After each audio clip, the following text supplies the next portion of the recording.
भुवनेश्वर आज प्रधानमंत्री श्री नरेंद्र मोदी मध्य प्रदेश धार सुस्थ नारी सशस्त्र परिवार अभियान देशव्यापी शुभारंभ कर महिला मान स्वास्थ्य पोषण उपर फोकस होइथिबा यह कार्यक्रम सेप्टेम्बर 17 रु अक्टोबर 2 तारिख पर्यंत देशव्यापी अनुष्ठित होउछि। यह अवसर में आज भुवनेश्वर यूनिट 3 प्रदर्शनी पड़िया आयोजित राज्यस्तरीय कार्यक्रम में राज्यपाल डॉक्टर हरिबाबू कम्मपाटी, मुख्यमंत्री श्री मोहन चरण माझी, मंत्रिमंडल सदस्य, विधायक और नेतृमंडली उपस्थित रही प्रधानमंत्री कार्यक्रम सह जोड़ी होते। कार्यक्रम आयोजित हेल्थ स्क्रीनिंग स्टॉल मुख्यमंत्री उद्घाटन कर बुली देखी। कार्यक्रम पर गणमाध्यम को विवृत्ति रखी मुख्यमंत्री कहते जे सेप्टेम्बर 17 तारिख अर्थात प्रधानमंत्री जन्मदिवस महिला सशस्त्रीकरण क्षेत्र में एक शुभंकर दिन।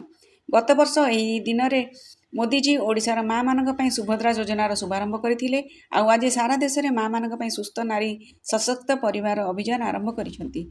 शिक्षा स्वास्थ्य ठारू आरंभ कर आर्थिक सशस्त्रीकरण पर्यंत नारी जीवनर प्रत्येक फेज्रे मोदीजी योजना से सहयोग हाथ बढ़ाऊँगी।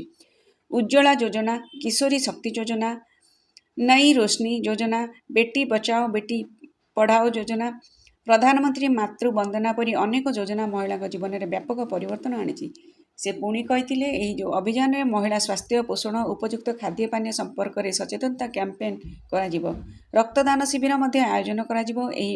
अभियान माध्यम उच्च रक्तचाप, मधुमेह, कर्कट, रक्तहीनता, जक्मा आदि रोग सह मातृ स्वास्थ्य और किशोरी सुस्थता संबंधित रोगगुड़िक चिन्हट करने स्क्रीनिंग करा एवं चिकित्सा व्यवस्था करा। राज्य में 30टी जिलूर 1.5 कोटी माँ और भौणी यह अभियान जरिया उपकृत हेबे।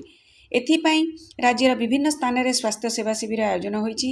एही अभियान में आज दिन 1:30 सुधा राज्य में 70,000 ऊर्ध्व माँ और भौणी मान विभिन्न शिविर में स्क्रीनिंग करा जाय ओडिशा देश में 4th स्थान में रही बोली मुख्यमंत्री कहते।